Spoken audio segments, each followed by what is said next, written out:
सांसद जी भी आए थे साथ में, सांसद जी।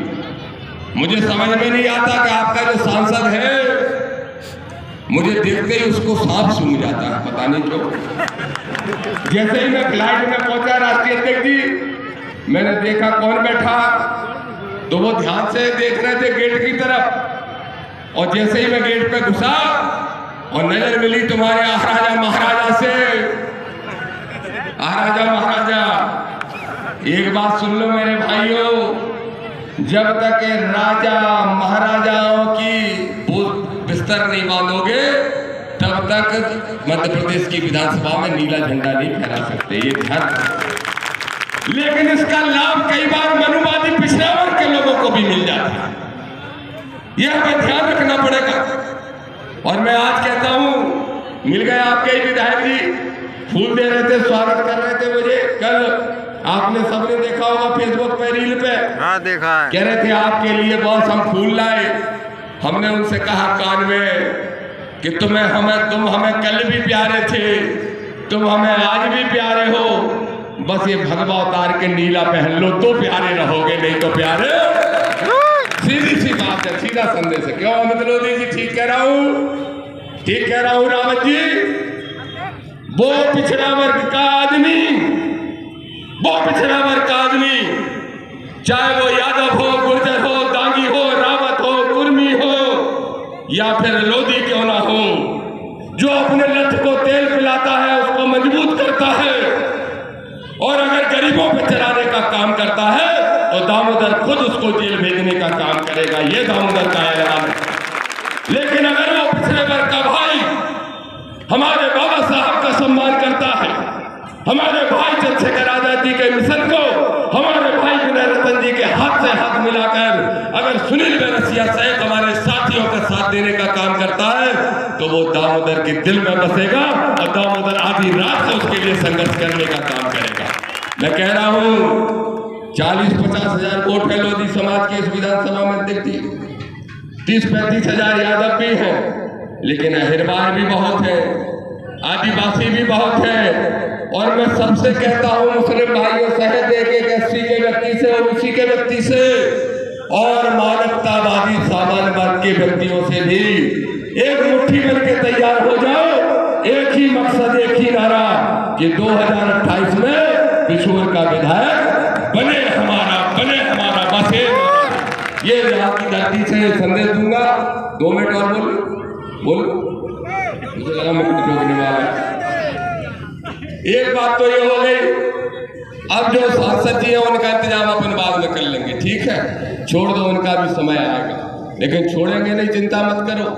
ये राजा महाराजाओं ने बहुत पानी भरवाया हम लोगों से, हमारे पुरखों से अपने महल बनवाए फ्री में, चिंता मत करो, उन महलों की एक एक ईंट निकाल लेंगे, एक एक ईंट। उन सारी ईंटों पे हमारा हक है, इस लोकतांत्रिक व्यवस्था का हक है, इस संवैधानिक व्यवस्था का हक है, इसलिए चिंता मत करो। एक और बात कहूंगा मेरे साथियों, संतोष वर्मा की बात होती है, संतोष वर्मा की। आपने सुना एक आईएएस ने अगर ये कह दिया कि रोटी बेटी के व्यवहार के बिना सामाजिक समरसता नहीं आ सकती, फांसी चढ़ाने लगे, उसको सूली चढ़ाने को तैयार हो गए। फिर कहा आदरणीय सांसद चंद्रशेखर आजाद जी ने इंदरगढ़ में कि कितने संतोष वर्मा मारोगे, हर घर से संतोष वर्मा, दामोदर मंडल और रविंद्र भाटी निकलेगा। तो उसके बाद घेर लिया मीडिया ने मुझे भोपाल में और बोले आप ऐसे आदमी का साथ दे रहे हो, आपके नेता साथ दे रहे हैं कि जो बेटियों का अपमान करता है। मैं कहता हूं कि संतोष वर्मा ने तो बेटी का अपमान नहीं किया था, लेकिन इस बात का जवाब दो, एक अंधा बाबा है, अंधा ऐसे ऐसे करता रहता है, पता है, ऐसे ऐसे लाइट डिम है कि लाइट फ्यूज है हमें मालूम नहीं, लेकिन क्या कहता है, वाइफ को बोलता है W4 वाइफ इंजॉयमेंट का साधन है बोलता है, पूरे देश की नारी शक्ति का अपमान करता है, तब मुसलमानियों को कौन सा सांप सूख जाता है। ये धीरेन्द्र शास्त्री 28 साल का नौजवान लड़का जो आडंबर और पाखंड की दुकान बना है इस देश के अंदर, वो कहता है, क्या कहता है, वो कहता है कि अगर मांग में सिंदूर नहीं भरा तो समझ लो प्लॉट खाली है, आओ बेटा धीरे तुम में जाग पड़ेगी तो सुधर जाओगे। ये दामोदर चुनौती से कहता है। तब नारी का अपमान नहीं होता। एक वो बैठा लिपस्टिक लगा के कथा करता है मथुरा में, कौन सा आचार है, अनुरुद्धा क्या नाम है, क्या कह रहा है, 25-26 साल में तो 4-4 जगह मुंह मार किया जाती है महिलाएं। तब महिलाओं का अपमान नहीं। और अगर संतोष ने बोल दिया कि सामाजिक समरसता के लिए रोटी बेटी का व्यवहार कर लो तो महिलाओं का अपमान, तो दामोदर यादव विनय रतन और चंद्रशेखर आजाद का एक ही नारा, जो गरीब को, दलित को, पिछड़े को सताएगा हम उसके साथ उसके भाई बन के खड़े होंगे, उसकी ढाल बन के। ये चुनौती के साथ कहते हैं। दूसरा एक और बात कहूंगा, मूर्ति का विरोध हो रहा है। भीम आर्मी आजाद समाज पार्टी ने लड़ाई लड़ी, आदरणीय विनय रतन जी वो लड़ाई लड़ने खुद आए थे ग्वालियर में, और ग्वालियर में आके कहा कि स्टेचू लगा के रहेंगे। एक वकील है भौंकता रहता है वहां बैठ के ग्वालियर के अंदर, एक वकील है और भाषा क्या बोल रहा है, फरसे से संतोष का गला अलग कर दूंगा। मैंने कहा इसकी डिग्री चेक करा ले, फर्जी डिग्री लेके घूम रहा है, वकील हो ही नहीं सकता।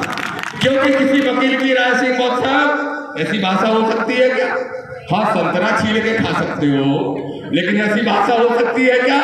तो ऐसी भाषा बोलने वाले वकीलों को सबक सिखाते हुए बोलो बाबा साहब की स्टैचू लगवाना चाहते हो कि नहीं लगवाना चाहते हो? बोलो ग्वालियर में बाबा साहब की स्टैचू लगवाएंगे।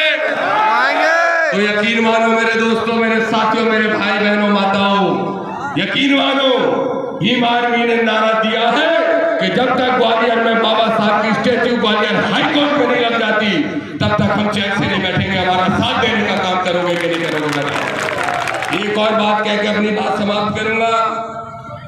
मनुस्मृति का दहन किया था आज के दिन बाबा साहब ने, मनुस्मृति का, और मनुस्मृति का दहन मैंने कर दिया ग्वालियर भोपाल में 6 महीने पहले। पुलिस अधिकारी बोले, मुख्यमंत्री के यहाँ का एक बड़ा अधिकारी फोन करता है 1 दिन पहले, दामोदर जी सब कर लो, मनुस्मृति मत जलाओ। मैंने कहा क्यों, तुम्हारे दादा का नाम लिखा है क्या इसमें, तुम्हारे कक्का का लिखा है इसमें? तो बोले उसमें गलत क्या है, धार्मिक ग्रंथ है। मैंने कहा मनुस्मृति ने औरतों के बारे में बुरा से बुरा लिखा। हम सब बहुत संख्यक लोगों के बारे में, जिनको आप शूद्र कहते हो, उनके बारे में जीवन जानवर से बुरा देने का काम किया। तो बोले आप मनु महाराज को नहीं मानते। मैंने कहा अगर भीनों से मिल जाए तो उसको मुर्गा बनाने का काम कर देंगे उस मनु को, अगर मिल जाए, अगर जिंदा होगा।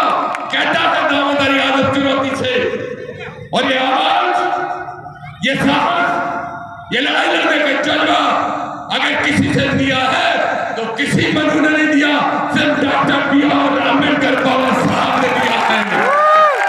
और दामोदर चुनौती से कह रहा है कि सुन लो मनुवादियों, सुन लो सामंतवादियों, दामोदर यादव दफन होगा तो नीले झंडे के साथ दफन होगा। ये चुनौती के साथ कहता है। जितनी ताकत है रोक लेना, लगा लेना, लेकिन लड़ेंगे ताकत से।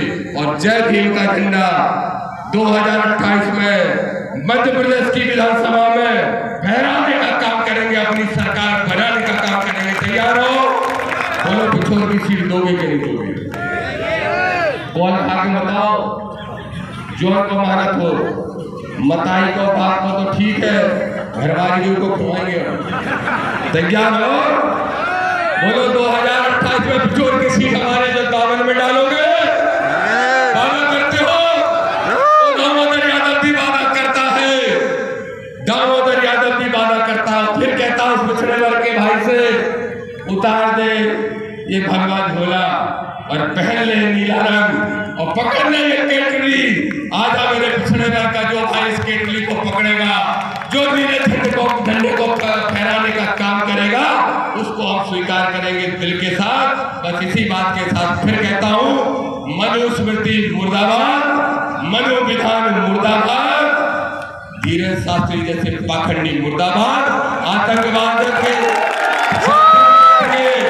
पाखंडवाद के और आडंबर के खिलाफ भाई विनय रतन जी की ये जंग, और ये जंग लड़ेंगे दामोदर भाई चंद्रशेखर आजाद जी के नेतृत्व में, और आप सबके हाथ से हाथ मिलाकर चलने का काम करेंगे। पिछड़े वर्ग के भाइयों, आपसे एक लाइन कह के अपनी बात समाप्त करूंगा, सुधर जाओ, समझ जाओ, कब तक पंडित जी के जूता उठा के मूड पे रखोगे? कब तक ठाकुर साहब के जूता उठा के मूड पे रखोगे? अरे जाटा महरवार आदिवासी पटवा धानुक परिहार केवट कुशवा पाल और ये सब तो तुम्हें गले लगाते हैं, फिर भी तुम्हें दूसरे के जूता अच्छे लगते हैं। ये तो तुम्हारे गले से गला लगाकर साथ चलने को तैयार है। ए मेरे लोधी भाइयों, सुधर जाओ, बहुत बैठेगा मंच पे। ए सुधर जाओ, राम तो गुर्जर दागी यादव, सुधर जाओ। और जिस दिन तुम सुधर जाओगे इस मध्य प्रदेश की धरती पे सिर्फ नीला होगा, नीला होगा और सिर्फ नीला होगा। जय भीम, जय भारत। बहुत बहुत धन्यवाद सम्मानीय दामोदर सिंह यादव जी। साथियों, अब जिस घड़ी का मैं इंतजार था वो घड़ी साथियों आ चुकी है। पहले सभी साथी एक बार जोरदार नारों के साथ मैं बुलाना चाहूंगा हमारे आज के मुख्य अतिथि भीम आर्मी के राष्ट्रीय अध्यक्ष परम सम्मानीय विनय दल सिंह साहब जी को आए अपने विचार व्यक्त करें।